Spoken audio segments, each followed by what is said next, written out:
बच्चों, एक सच्ची बात बताऊं, ये वीडियो मेरा आज बनाने का मन नहीं था। थोड़ी थकान सी लग रही थी। लेकिन फिर मुझे एक बात याद आई, वो ये कि देखो, किसी काम को न करने के कई बहाने हो सकते हैं, लेकिन काम को करने का केवल एक कारण होता है, वो ये कि करना है। ठीक है, बात समझ में आई? किसी काम को ना करने के कई बहाने होते हैं, दिस दैट, तबीयत नहीं ठीक, ये नहीं वो नहीं, लेकिन करने का केवल कारण एक होता है, वो क्या? कि करना है मुझे। फिर यही सोच के एक उत्साह भरते हुए, उमंग भरते हुए मैं अब आ गया हूँ ये सेंटर ऑफ मास के न्यूमेरिकल्स लेके।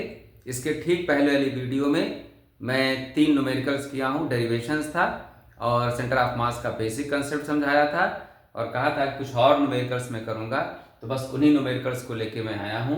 ये एनसीईआरटी एग्जाम्पल 6.3 है। पहला क्वेश्चन कहता है कि एक वुडन लैमिना है, ये वुडन लैमिना है, बना लें आप, वुडन लैमिना है, ठीक, इस शेप का, एल शेप का करीब करीब मिलता हुआ, और उसको कहीं ग्राफ पेपर पे रख के और कुछ पॉइंट्स के कोऑर्डिनेट्स, ये 0 0 बना दिया गया है और ये 2 0 है और ये कोऑर्डिनेट 2 1 है, ये 1 1 है, ये 1 2 है, ये 0 2।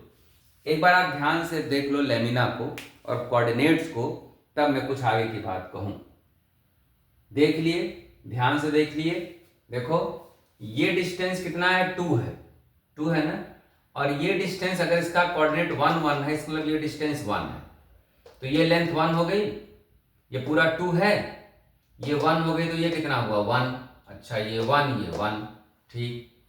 ये देखो यहां से यहां तक 2 है और इसका कोऑर्डिनेट, वाई कोऑर्डिनेट इसका 1 है, इसका, इस पॉइंट का वाई कोऑर्डिनेट क्या है? 1 है। इसका मतलब ये दूरी कितनी? 1। बात आ रही समझ में? ये पूरा 2 है, ये 1, तो ये 1 हो गया। तो अगर आप ध्यान से देखो तो ये लैमिना 3 इक्वल पार्ट्स में बटा है कि नहीं? बोलो, 1/1 के स्क्वायर जैसे में बटा है। 1 1 1 1 1 1। क्वेश्चन कहता है कि the mass of this lamina is 3 kg। Mass of this lamina is 3 kg total mass. तो find its centre of mass, find its centre of mass. बात आई समझ में? ओके सर, 3 kg का लेमिना है, 3 इक्वल पार्ट में आप इसको समझा दिए, ठीक। तो हर पार्ट का मास कितना हो गया? 1 kg। इस पार्ट का मास कितना? 1 kg। 1/1 का है, तो इस वाले का सेंटर ऑफ मास ठीक बीच में लाई करेगा भाई मेरे। ये बराबर बराबर है, यूनिफॉर्मली मास डिस्ट्रीब्यूटेड है, तो इसका सेंटर ऑफ मास कहाँ लाई करेगा? यहाँ लाई करेगा, समझा दिया मैं आपको। ये यहाँ हो गया, इसको नाम ए दे दीजिए। इसका सेंटर ऑफ मास यहाँ लाई करेगा, इसको नाम बी दे दीजिए। ऊपर वाले का सेंटर ऑफ मास इसके ठीक बीच में लाई करेगा, इसको सी दे दीजिए। इतनी बात समझ में आ गई? अब अगर मैं ये फिगर थोड़ा और बड़ा सा समझाने के लिए आपको बना दूं तो मजा आ जाएगा। मजा आ गया सर? मजा आ गया। ये पॉइंट, ये पॉइंट, ये पॉइंट, ओके। अब मुझे पूरा लैमिना नहीं दिख रहा है, मुझे ये पॉइंट्स दिख रहे हैं। इसका मास 1 kg कहाँ सेंटर्ड हो गया? यहाँ सेंटर्ड हो गया। सर लिख दीजिए 1 kg, लिख दिया भाई। ये 1 kg का था, कहाँ सेंटर्ड? 1 kg, लिख दीजिए सर, लिख दिया। इसका मास 1 kg, यहां सेंटर्ड, लिख दिया। अब आपका क्वेश्चन क्या कन्वर्ट हो गया कि ये 3 मासेस हैं, इनका सेंटर ऑफ मास बताओ। ये रिड्यूस हो गया क्वेश्चन। ये 0 0 है, ओरिजिन दिया क्वेश्चन में, बात खत्म। एक मास m1, एक मास m2, एक मास m3। Okay okay. इसका एक्स कोऑर्डिनेट जल्दी पता लगाते हैं। ये कितना है? पूरा 1 है, तो ये कितना हुआ? हाफ। तो इसका एक्स कोऑर्डिनेट क्या हुआ? हाफ। ये पूरा 1 है, ये हाफ है, हाफ। बात समझ में आ गई? तो पॉइंट ए पॉइंट ए के कोऑर्डिनेट्स क्या हो गए, हाफ हाफ, क्लियर। यहाँ ये डिस्टेंस कितना 1 और ये इतना हाफ, तो इसका एक्स कोऑर्डिनेट कितना हो गया 1.5, अभी 3/2 की लिख दूंगा मैं। और वाई कोऑर्डिनेट यही, कोई दिक्कत नहीं, हाफ है, तो 3/2 हाफ। बी का कोऑर्डिनेट हो गया बच्चों, बी का कोऑर्डिनेट हो गया। आ जाइए इस पे, एक्स कोऑर्डिनेट ये है इसका एक्स कोऑर्डिनेट है कितना, हाफ। वाई कोऑर्डिनेट ये पूरा है, ये पूरा वाई कोऑर्डिनेट है, ये 1 ये हाफ, 3/2 कहो, सी है। बहुत बढ़िया। M1 मालूम 1 kg, M2 मालूम 1 kg, M3 मालूम 1 kg, x1 y1 मालूम, x2 y2 मालूम, x3 y3 मालूम, काम खत्म। सेंटर ऑफ मास निकालना। x coordinate M1 x1, M2 x2, M3 x3 upon M1 plus M2 plus M3। कोई प्रॉब्लम नहीं, नो प्रॉब्लम। M1 कितना 1 kg, x1 कितना हाफ, प्लस M2 कितना 1 kg, x2 कितना 3/2, plus M3 1, x3 half, upon 1 + 1 + 1 3। कोई problem नहीं sir, solve कर लो क्या, इतने छोटे नहीं हो। एक्स कोऑर्डिनेट आ गया सर। स्क्रीनशॉट लेना, स्क्रीनशॉट लीजिए, मैं रब करने जा रहा हूं। 4 3 2 1 आ जाएगा, सॉल्व कर लेंगे आप। वाई कोऑर्डिनेट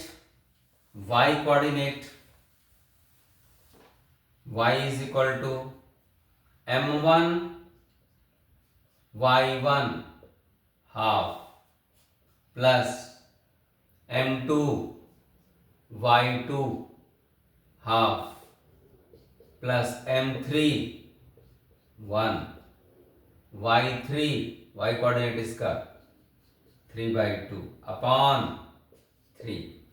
सॉल्व कर लिए, डन। आ गई बात समझ में, कोई प्रॉब्लम नहीं सर, बिल्कुल नहीं। तो ये था आपके एनसीईआरटी के एग्जाम्पल का क्वेश्चन, एग्जाम्पल नंबर 6.3। मैं नई वाली एनसीईआरटी की बात कर रहा हूं।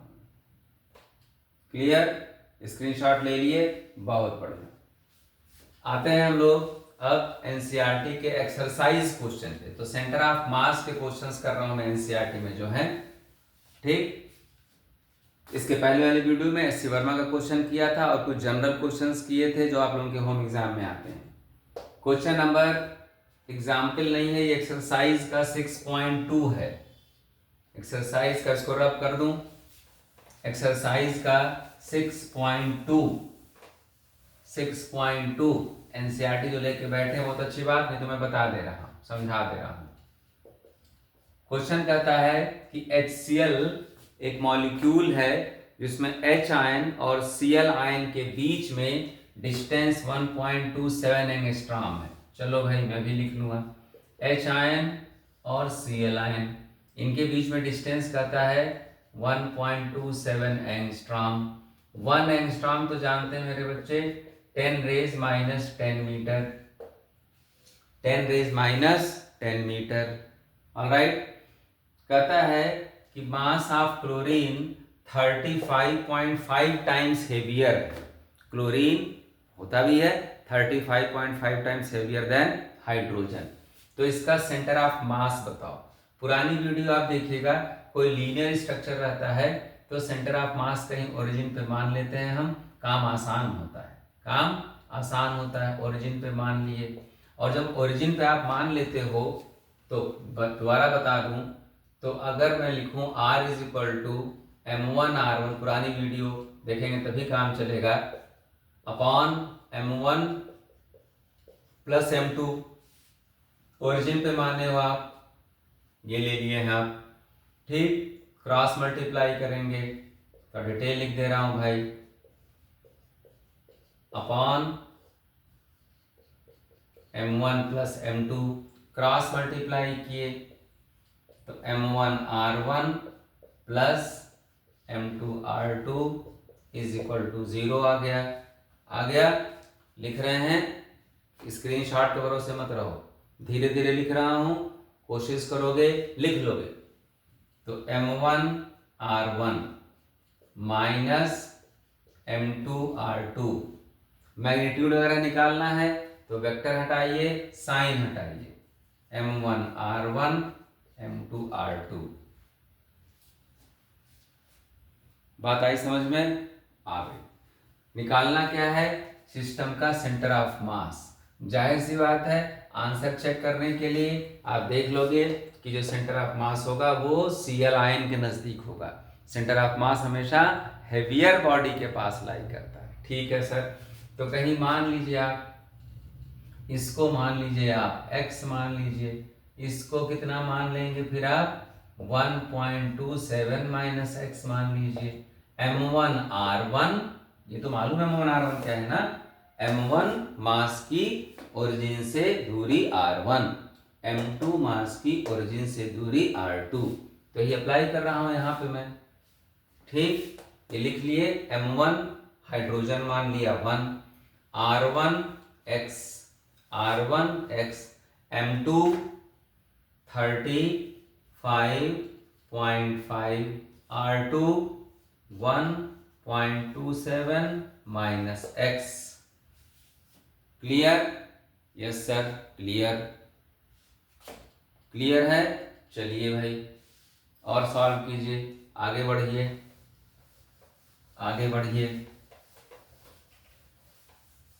अब तो कुछ नहीं बचा। x is equal to 35.5 into 1.27 minus 35.5 minus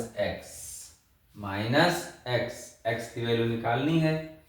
दो जगह x है, इसको इधर ले आओ भाई, प्लस 35.5x 35.5 इंटू 1.27 हो गया कि नहीं? बोलो, ये कितना हो गया? 36.5x 35.5 into 1.27। तो x is equal to 35.5 into 1.27 upon 36.5। Solve कर लेंगे, ये एंगस्ट्रॉम में आएगा क्योंकि कहीं भी मैंने एंगस्ट्रॉम को मीटर में कन्वर्ट नहीं किया। x की वैल्यू आएगी, ये लिखना मत भूलना, this distance is from H ion, option में बेटा लोग ये सब भी दे देता है, तो बच्चे झट से देख लेते हैं, सॉल्व कर लेते हैं, ये नहीं देखते कहाँ वाला ऑप्शन दिया है, H आयन से दिया है कि Cl माइनस से दिया है। बोलो भाई, क्लियर है मामला? तो ये दो क्वेश्चन एनसीईआरटी के हम लोग किए, नोट कीजिए, स्क्रीनशॉट लीजिए। एनसीईआरटी है ही, कैलकुलेट करके आंसर आप मैच कर लेना। ओके, अब एक नए ढंग का क्वेश्चन करने जा रहे हैं। यहां देखो, मासेस को जोड़ रहे थे, मैं कहा कि अगर 3 मास होंगे तो प्लस m3x3 हो जाएगा। पिछली वीडियो में 4 मास तक का किया हूं मैं क्वेश्चन। अब मास निकालूंगा, सिस्टम बनाया था, उसमें से मास निकालूंगा, देखूंगा कि सेंटर ऑफ मास किधर जा रहा है। पिछली वीडियो में एक बेसिक आइडिया दिया था कि देखो कैसे शिफ्ट होता है सेंटर ऑफ मास, और यही शिफ्टिंग वाली बात ठीक आप आगे पढ़ोगे हमारे पेंडुलम के डेरिवेशन में, t is equal to 2π/L/g में, उसमें भी एक जेईई मेंस का क्वेश्चन है कि सेंटर ऑफ मास शिफ्ट होता है। ठीक है, तो कैसे time period of the pendulum change हो जाता है। आई बात समझ में? ठीक है, तो चलिए अब हम लोग करते हैं एनसीईआरटी एक्सरसाइज का क्वेश्चन नंबर 6। यही एनसीईआरटी गड़बड़ी है बेटा लोग, एक टाइप के क्वेश्चन सेंटर ऑफ मास को ऐसा उछाल कूद कर रखा है कि उन क्वेश्चंस का सेंटर ऑफ मास निकालना एक क्वेश्चन होना चाहिए। वही सेंटर ऑफ मास का एक क्वेश्चन 6.2 है, फिर 6.15 है, 6 पॉइंट, समझ रहे हो ना। तो सब इधर उधर बिखरे पड़े हैं तो उनका सेंटर आप मास निकालो, ठीक है। कभी टाइम मिला तो क्वेश्चन बनाने की कोशिश करूंगा मैं। आइए question 6.15 NCERT exercise question number 6.15। 6.15 question ये कहता है बेटा लोग, एक डिस्क है, एक डिस्क है आर रेडियस का, आर रेडियस का एक डिस्क है, ठीक। कहता है इससे r/2 रेडियस का, r/2 रेडियस का एक डिस्क काटिए। अब बच्चा कहेगा सर कैसे भी काट सकते हैं, ठीक है ना, कैसे भी काट सकते हैं, यहां से काट लिए, कैसे भी काट सकते हैं, लेकिन कैसा काटना है वो डिस्क कंडीशन देता है कि जो डिस्क काट रहे हो उसका सेंटर इसके सेंटर से r/2 डिस्टेंस पे है। The distance of the centre of the disc that you are cutting out is at r/2 distance from the original disc. देखिए अंग्रेजी कितनी लंबी होती है, अपनी भाषा कितनी अच्छी है। ओके, जो डिस्क काट रहे हो उसका रेडियस क्या हो, r/2, और उसका सेंटर यहां हो। तो भाई मेरे ये पूरा r है, अगर ये r/2 हो गया तो ये भी क्या हुआ, r/2 हुआ। ओके सर जी, ऐसे काटोगे, ये निकाले आप, ये डिस्क निकाल लिए, देखो। तो इसका सेंटर कहां पड़ा, यहां से कितनी दूरी पे, r/2 दूरी पे, और ये भी r/2 दूरी पे, तभी तो इसको टच करेगा ना ये। क्लियर है बात, बहुत बढ़िया। तो अब जितना बचा है वो मैं शेड कर दे रहा हूं, और ये निकाले हो आप, देख रहे हो, कोई कोऑर्डिनेट सॉर्डिनेट नहीं दिया है बेटा लोग। कहता find centre of mass of the new shape. New shape क्या हुआ,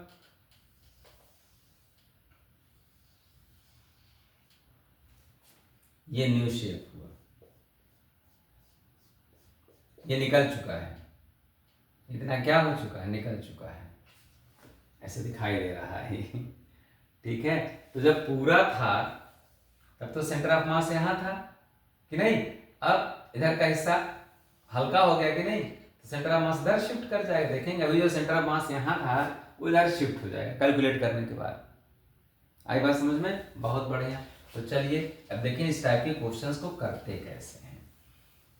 लेट, कुछ नहीं दिया है, मास पर यूनिट एरिया लिखते रहना बेटा लो, of disk is m। Unit m मत मानो, कंफ्यूज हो जाओगे, कुछ मान लो, रो मान लो, रो। इस डिस्क के यूनिट एरिया का मास कितना है, रो है। तो इसका पूरा मास क्या हो जाएगा, mass of complete disc, mass of complete disc πr² into rho. और ये सर कैसे बेटा लोग, ये यूनिट एरिया का मास है, यूनिट एरिया का मास ये। तो πr² एरिया का मास कितना, कोई दिक्कत नहीं, इसको आप कैपिटल M कह दो, कैपिटल M कह दो। क्लियर, जितनी एरिया निकाली गई है उसका मास, मास ऑफ स्कूप्ड, आइसक्रीम में स्कूप करते, स्कूप, हाँ भाई 2 स्कूप, 2 3 स्कूप, तो कहाँ 2 से पेट भरता था भैया, अच्छा स्कूप। तो the mass of scooped disc, the mass of scooped disc, scoop disc का रेडियस कितना है भाई मेरे, r/2, तो उसकी एरिया क्या हो गई, πr/2 का स्क्वायर, πr/2 का स्क्वायर, m डैश कर दिए इसका मास, तो πr/2 का स्क्वायर, ये एरिया हो गई इंटू रो। यू बार बार कर रहा हूं, यूनिट एरिया का मास रो, तो इतनी एरिया का मास इतने टाइम्स। कहोगे सर अब क्या करोगे? भाई देखो, जब 2 मास का था तो m1x1 प्लस m2x2 किए, 3 मास का प्लस m3x3 कर दिए। इसमें क्या हो रहा है? इसमें तो निकालने का कार्यक्रम शुरू हो गया है। पहले वीडियो में बताया था मैं निकालने वाला मास कराऊंगा, तो करा रहा हूं इसमें। ठीक है, तो अब क्या हुआ फार्मूला भाई, x is equal to m1x1 minus m2x2। निकाल रहे हो बच्चों, m1 माइनस m2 निकाल रहे हो मास, तो माइनस हो। चलिए भाई, कंप्लीट वाले का मास m है m, और इसका कोऑर्डिनेट क्या था? ये 0 पे ही है, इसको 0 मान रहे हैं आप, इंटू 0 माइनस m2 मतलब m डैश, डायरेक्ट नहीं लिख रहा हूं, m डैश, और इसका कोऑर्डिनेट यहां से कितना, ओरिजिन है, बार बार कर रहा हूं, ओरिजिन मानने हो तो इस स्कूप वाले का मामला है ना, ये टर्म किसके लिए? स्कूप वाले के लिए। और ये किसके लिए? कंप्लीट वाले के लिए। लिख लो मेरे भाई, लिख लो बच्चे, ये कंप्लीट के लिए, और ये जो निकाल के बाहर फेंक फांक दिए स्कूप्ड है। ठीक, तो स्कूप वाले का मास कितना? m डैश, और दूरी कितनी? r/2 upon m1 minus m2। m1 तो रहेगा ही भाई, ये तो पूरा 0 हुआ x के नाते ना। ये m डायरेक्ट एक स्टेप नहीं लिख रहा हूं, मेरे बच्चे परेशान होंगे। बात आ गई समझ में? हाँ जी, आ गई समझ में। ये 0 हो गया, m डैश की वैल्यू माइनस तो रहेगा ही, पाई r²/4 into rho upon m कितना? m है सर जी मेरे पास, पाई r² rho minus pi r²/4 रो। क्लियर? क्लियर, बिल्कुल क्लियर सर। सॉल्व कीजिए। अब ये 2 दूना 4 नहीं है मामला, इसको तो सॉल्व करूंगा भाई। पहले दोनों तो 2 दूना 4 थे, 3 तिक्का 9 था, वो ये सब थोड़ी यहाँ पूरा करना है। ये पता चल रहा क्या है ना, x कोऑर्डिनेट, x कोऑर्डिनेट। चलो भाई, इसको तो भी रहने दो फिलहाल, minus pi r²/4 rho upon pi, काम आसान करना भाई, r² रो कॉमन ले लिए भाई, पाई r², पाई यहाँ भी, पाई यहाँ भी, r² यहाँ भी, r² यहाँ भी, रो यहाँ भी, रो यहाँ भी, 1 माइनस 1/4। देख लो भाई, थोड़ी मैथ में उड़ा जाती कभी कभी। यही आया सर जी, पाई पाई काट दो भाई, काट दिया, r² काट दो, काट दिया, रो काट दो, काट दिया, ऊपर क्या बच रहा है? 1/4 चमक रहा है ना, चमक रहा है सर, चमक रहा है 1/4। क्लियर? ये क्या हो गया भाई? 4 माइनस 1, 4 माइनस 1 3। सर जी क्या मैथ पढ़ रहे हो? अपॉन 4 चेक करो, चेक करो। नहीं सर जी, छोड़ रहे हो आप लोग भी, नहीं कुछ बोलते। m डैश के क्या रखे हो? पाई r², ये ना रहेगा मेरे भाई, r/2 ना रहेगा, ऐसे सब करोगे r/2 तो रहेगा। m डैश की वैल्यू ये है, ये किसकी वैल्यू? m डैश की वैल्यू, और इसकी वैल्यू r/2, तो r/2 रहेगा ही, r/2। नोट कीजिए, स्क्रीनशॉट लीजिए, कुछ नहीं बेटा, लोग सॉल्व ही किया जा रहा है। यहां भी r/2 लिख लो, screenshot low.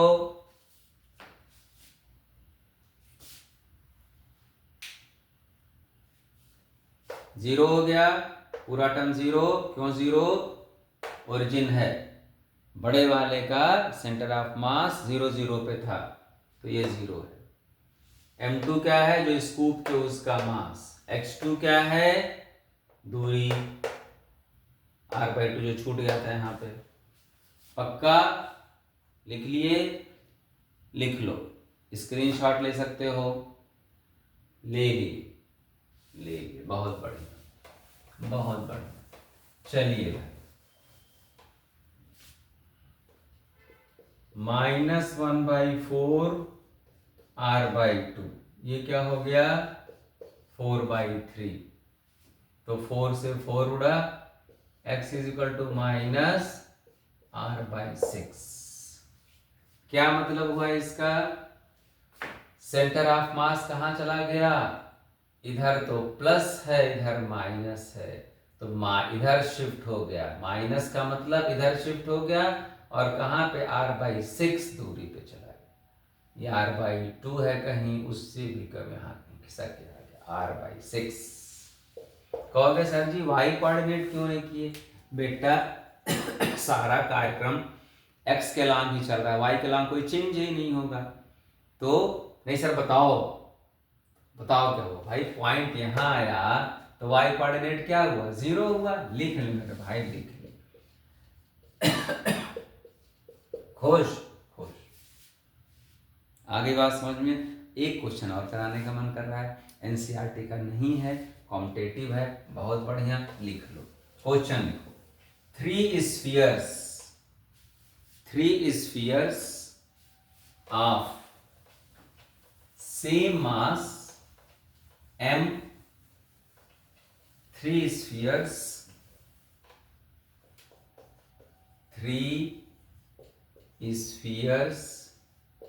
of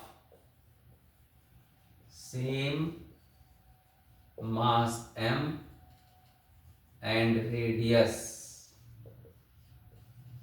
are in contact of each other in a vertical plane.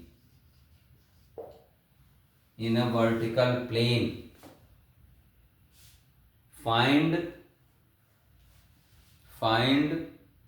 its center of mass. its मतलब सिस्टम का। 3 स्फीयर, तीनों का मास m है, रेडियस r है, एक दूसरे के कांटेक्ट में रखे गए हैं। तो एक बालक बनाया सर जी ऐसे, गलत है। ये इसके कांटेक्ट में थोड़ी है, डायरेक्ट कांटेक्ट का मतलब होता है, ऐसे नहीं। सर जी समझ गया कैसे? एक रखे, दूसरा रखे, तीसरा टिका दिए इसके ऊपर वर्टिकल प्लेन में, दीवार से सहारे ऐसे लगा दिए। ये m मास का सेंटर कहाँ होगा इसका? यहाँ कितना मास? m। यहाँ कितना मास? m। यहाँ कितना मास? m। ओके सर जी, ओके। इनका रेडियस कितना दिया गया? r। तो ये दूरी कितनी? r। ये दूरी कितनी? r। लो भाई दूरी हो गई 2r। ये दूरी कितनी? r। ये दूरी कितनी? r। 2r। ये दूरी कितनी? r। ये दूरी कितनी? r। 2r सर जी, 2r। यहाँ कितना मास? m। यहाँ कितना मास? m। यहाँ कितना? अरे सर जी ये तो पहली वाली वीडियो का तीसरा क्वेश्चन हो गया।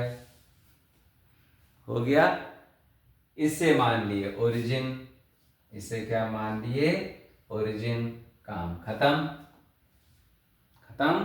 m1 m2 m3 m1 m2 m3 हो गया।